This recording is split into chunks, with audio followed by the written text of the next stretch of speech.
नमो नमः छात्रों। सरल संस्कृत भाषा doctor Dinesh Trivedi YouTube channel में आपका हार्दिक स्वागत है।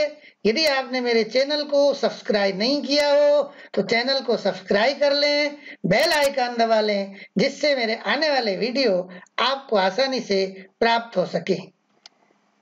छात्रों, विशेष रूप से कक्षा 10वीं के छात्रों का हार्दिक स्वागत। ध्रुवा पाठ्य पुस्तक के द्वितीय पाठ न्यग्रोध वृक्ष के अभ्यास को लेकर के आज मैं आपके सामने उपस्थित हुआ हूं।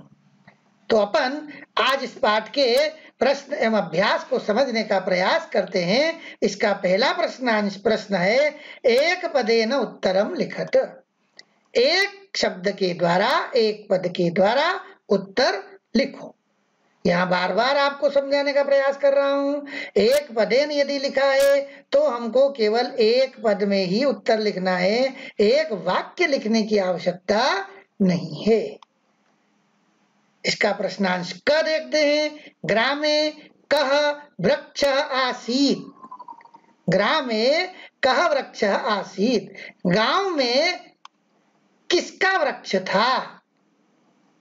तो उत्तर होगा न्यग्रोध वृक्ष। ग्राम में बरगद का पेड़ था। ख के मार्गाया संपरिहरन्ति स्म। किनके द्वारा मार्ग की थकावट दूर की जाती थी? तो यहाँ उत्तर होगा पथिकाः। पथिकों के द्वारा राहगीर जो है वो मार्ग की थकावट दूर करते थे।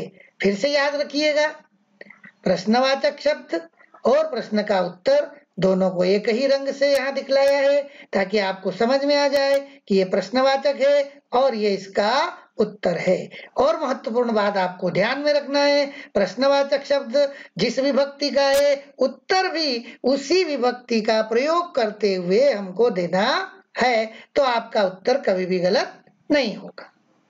अगला प्रश्नांश क कस्य ध्वनि अंतरिक्षम अस्पृशत। किसकी ध्वनि अंतरिक्ष को स्पर्श कर रही या छू गई? तो उत्तर होगा काकस्य। कौवे की ध्वनि अंतरिक्ष को स्पर्श कर गई। घ प्रकृति दत्तः वरः कः। प्रकृति का दिया हुआ वरदान क्या है? तो उत्तर है वृक्ष। प्रकृति का दिया हुआ वरदान वृक्ष है। ड तरोह पत्राणि खादन कह नंदति स्म। वृक्ष के पत्तों को खाते हुए कौन आनंदित हो रहा था? तो उत्तर अजापुत्र। अजापुत्र उनके वृक्ष के पत्तों को खाते हुए आनंदित हो रहा था। यहाँ भी स्पष्ट है कि प्रश्नवाचक शब्द और उसका उत्तर दोनों एक ही रंग से दिखला दिए हैं। इससे आपको समझने में आसानी होगी। अगला प्रश्न 2 देखते हैं। एक वाक्य न उत्तरम लिखत। एक वाक्य के द्वारा उत्तर लिखो। अब आप यहाँ समझ लीजिए अंतर को। पहले प्रश्न में आया था एक पदेन और यहाँ आया एक वाक्येन। बस यही गलती छात्र अक्सर परीक्षा में करते हैं। एक पद के स्थान पर एक वाक्य में उत्तर लिख देते हैं और एक वाक्य के स्थान पर एक पद में उत्तर लिख देते हैं, जबकि आपको मालूम है एक वाक्य के प्रश्न 2 नंबर के होते हैं और एक पद का प्रश्न 1 नंबर का होता है। अतः 1 नंबर के प्रश्न में केवल एक पद लिखना है, 2 नंबर के प्रश्न में पूरा वाक्य लिखना है। ये हमको ध्यान रखना है, अन्यथा आपका नंबर वहां कम हो सकता है। प्रश्नांश क सर्वे ही कस्य निर्णय स्वीकृतः। सबके द्वारा किसका निर्णय स्वीकार किया गया है? तो सर्वे ही अजस्य निर्णय स्वीकृतः। सबके द्वारा अजस्य अजापुत्र का निर्णय स्वीकार किया गया है।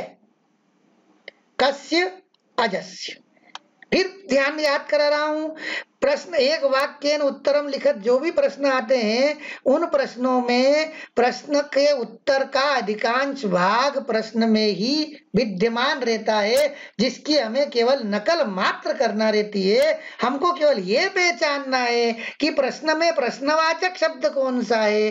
बस उस प्रश्नवाचक शब्द के स्थान पर हमको एक नया शब्द उत्तर के रूप में हमको लिखना रहता है, बाकी प्रश्न की नकल करना रहती है। ये बात अगर आपने समझ ली तो आपको प्रश्न के उत्तर लिखने में शायद गलतियां कम होगी, त्रुटियां कम होगी।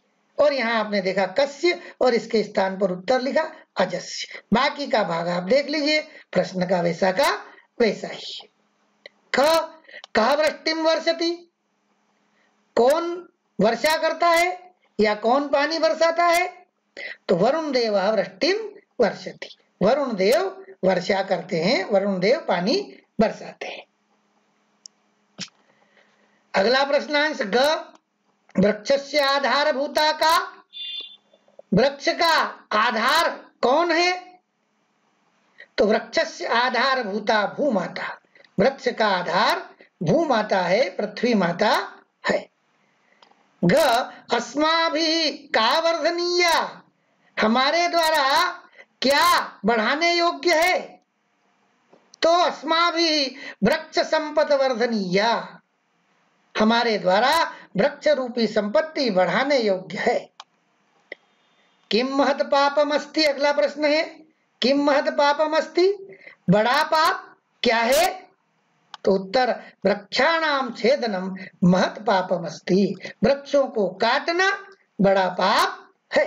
आप देख लीजिए कि प्रश्न के उत्तर का अधिकांश भाग प्रश्न में से ही नकल किया गया है। ये आपको दिमाग में रखना है, आपको बहुत याद नहीं करना पड़ेगा, केवल आपको प्रश्नवाचक की जगह क्या आया है वही अगर आपने याद कर लिया तो बाकी भाग तो प्रश्न में वैसा का वैसा ही है। अगला प्रश्न देखते हैं। अधोलिखित प्रश्नानाम उत्तराणि लिखत, नीचे लिखे प्रश्नों के उत्तर लिखो। क प्रश्नांश शुकः किम अवदत्, तोते ने क्या कहा? उत्तर देखिए, शुकः अवदत् अस्य वृक्षस्य फलानि खादन् जन्मतः अहमत्रैव वर्ते।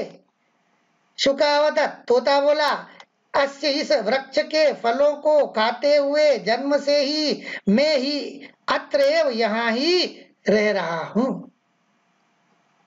नाहमीमं ध्रुवं परित्यक्तुम इच्छामि, न अलग चला जाएगा यहाँ पर, अहम इमं, मैं इमं इस ध्रुवम वृक्ष को परित्यक्तुम त्यागने की न इच्छामि, इच्छा नहीं करता हूँ, या मैं इस वृक्ष को त्यागना नहीं चाहता हूँ। मदीय एवायं न्यग्रोध वृक्षः, मेरा ही यह बरगद का पेड़ है।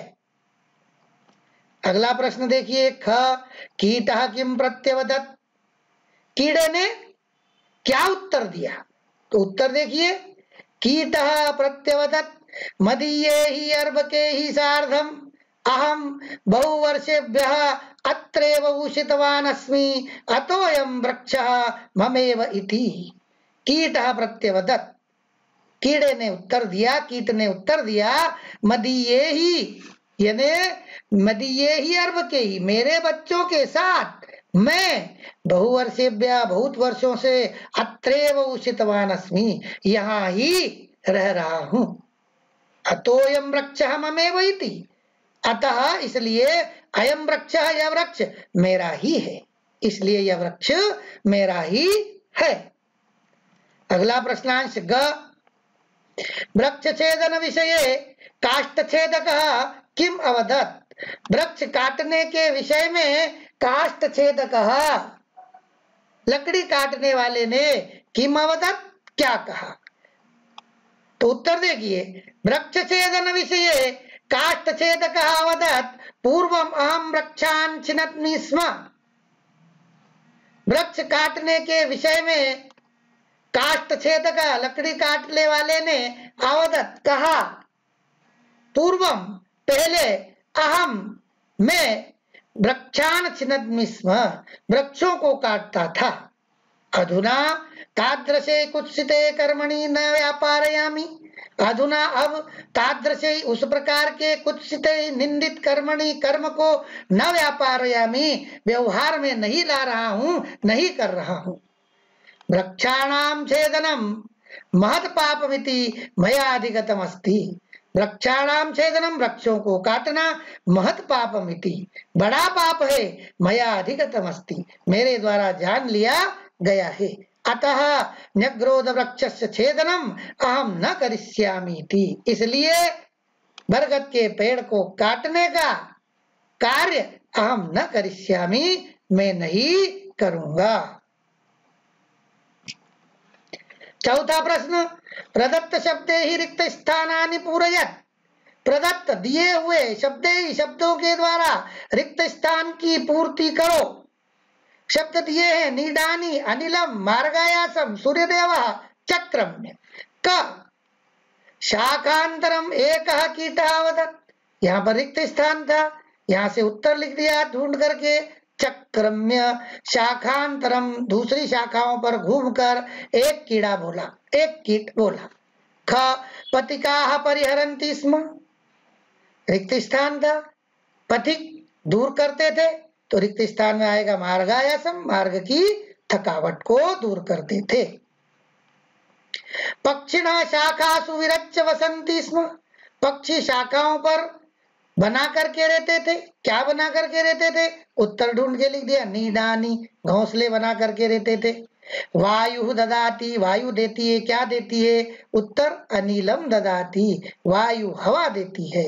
सूर्य दे प्रकाशम प्रयच्छति, प्रकाश देता है, कौन, उत्तर लिखा, सूर्य देव प्रकाशम प्रयच्छति, सूर्य देव प्रकाश देते हैं। प्रश्न 5 देखिए, यथा योग्यम योजयत, उचित जोड़िए, उचित मिलान करिए। यहाँ पर प्रश्न में 2 भाग हैं, अ और आ। इस अ वाले भाग का उत्तर आ वाले में कहीं पर है, वो हमको ढूंढ करके और आ वाले के सामने सही उत्तर लिखना है। यहाँ ये क्रम से दिए हैं, लेकिन इनमें उत्तर जो है वो क्रम से नहीं है। क प्राचीन, उत्तर ढूंढ के लिखेंगे न्यग्रोध वृक्ष, पुराना बरगद का पेड़। वरुण देव, तो उत्तर ढूंढ के लिखेंगे वृष्टिम वर्षति, वरुण देव वर्षा करते हैं, बरसात करते हैं, पानी बरसाते हैं। फटाटोपम, फुफकार करता हुआ, क्रोध के साथ फुफकार कौन कर रहा है, सर्पः करोति, उत्तर लिख देंगे सर्पः करोति। सर्पाः कहाँ रहते हैं, वल्मीकेषु, बिलों में रहते हैं, ये उत्तर सही लिख दिया। प्रकृति दत्तः वरः, प्रकृति का दिया हुआ वरदान क्या है, वृक्षः, यहाँ लिख दिया। अब इसमें विशेष ध्यान रखिए, किसी भी स्थिति में आपको क का एक रेखा के द्वारा मिलान नहीं करना। जैसे क का सही उत्तर न्यग्रोध वृक्ष है, तो हमने एक पेन उठाया, लीड उठाई और यहाँ से एक लेखा न्यग्रोध वृक्ष में खींच दी, ये इसका उत्तर है। ऐसा कदापि ना करें। पूरा ये प्रश्न लिखें और फिर उत्तर में ये पूरा लिखे का अ भाग, और फिर आ भाग में जो सही है वो इस अ भाग के सामने लिखे, जैसा मैंने लिखकर दिखाया है। 6वां प्रश्न देखिए, शुद्ध वाक्यानाम समक्षम आम, अशुद्ध वाक्यानाम समक्षम न इति लिखत। शुद्ध वाक्यों के सामने आम, अशुद्ध वाक्यों के सामने न इति इस प्रकार लिखो। क देखिए, शुकस्य ध्वनि अंतरिक्षम स्पर्शत, तोते की ध्वनि अंतरिक्ष को स्पर्श की, तो नहीं की। किसकी ध्वनि स्पर्श की, हमको मालूम है, काकस्य ध्वनि, कौवे की ध्वनि अंतरिक्ष को स्पर्श हुई, इसलिए वाक्य गलत। तो इसके सामने हमको अशुद्ध है, तो अशुद्ध के सामने न लिखना है।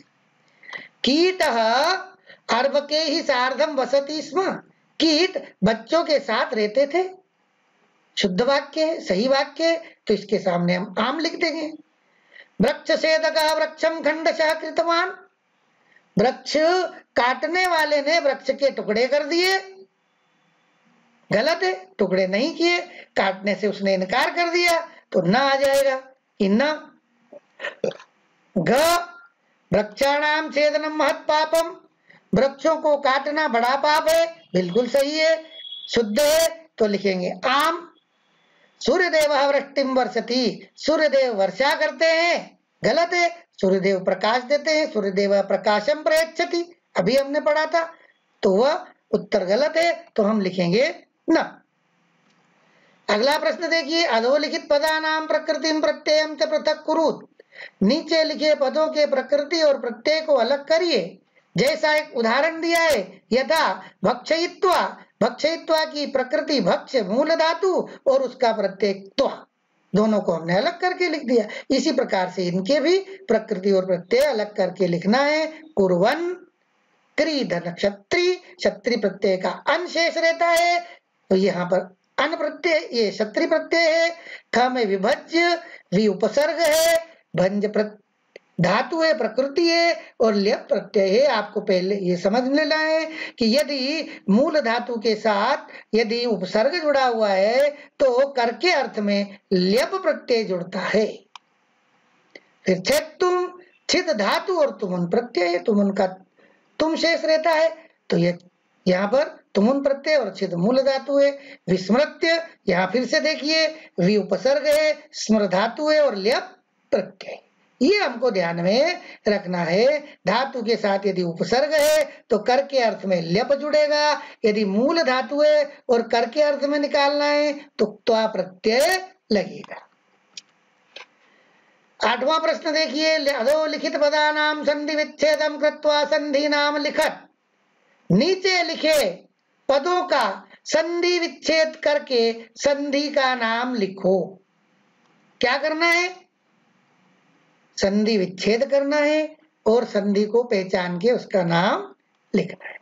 3 भाग कर लीजिए, एक में पदम पद लिखेंगे, फिर एक में विच्छेद करके लिखेंगे, फिर एक में संधि का नाम लिखेंगे। एक उदाहरण दिया है, जैसे यथा इत्युक्त्वा, संधि विच्छेद करी, इति धन उक्त्वा, इति में ई है, उ, ई के बाद यदि कोई भिन्न स्वर आता है तो भिन्न स्वर आने पर ई का य हो जाता है, यण संधि। ममेव, मम धन एव, मम में अ है और अ के बाद यदि ए आता है तो हमको मालूम है कि ए की वृद्धि हो जाती है, ममेव हो जाता है, वृद्धि संधि पहचानी गई। सर्पाश्च, सर्पाह धन च, विसर्ग संधि। सोयम, सोधन अयम, ये आपको मालूम है, सोधन अयम पूर्व रूप संधि। तत्रागतः, तत्र धन आगतः, अ और आ मिलकर के दीर्घ आ हो गया, तत्रागतः, इसलिए दीर्घ संधि का उदाहरण है। 9वां प्रश्न देखिए, अधोलिखित पदानाम पर्याय शब्दान लिखत। नीचे लिखे शब्दों के पर्यायवाची शब्द लिखो। यथा, जैसे वृक्षः, तरुः, काकः, इसका पर्यायवाची वायसः, ख सर्पः, पर्यायवाची उरगः, पिता जनकः, पुत्रः सुतः, ये इनके पर्यायवाची शब्द हुए। अंतिम प्रश्न देखते हैं 10, अव्यये ही वाक्य रचनाम कुरुत। अवयवों के द्वारा वाक्य की रचना करो, यानी ऐसे वाक्य बनाना है जिनमें दिए हुए अवयव का प्रयोग हो जाए। यथा, जैसे एव अवयव है, इसके आधार पर एक वाक्य बना दिया, ईश्वरः एव रक्षकः अस्ति, ईश्वर ही रक्षा करने वाला है। का देखिए, अपि, अहम अपि गायामि, मैं भी गा रहा हूं। तरही, तरही यानी तो, अपि यानी भी। यदि पठिष्यसि तरही उन्नति भविष्यसि, यदि पढ़ोगे तो उन्नति होगी। ततः, उसके बाद, ततः एकः कीटः वदत्, उसके बाद एक कीट बोला। इस प्रकार से ये पाठ के प्रश्न और अभ्यास को हमने समझा। बहुत बहुत धन्यवाद। नमो नमः।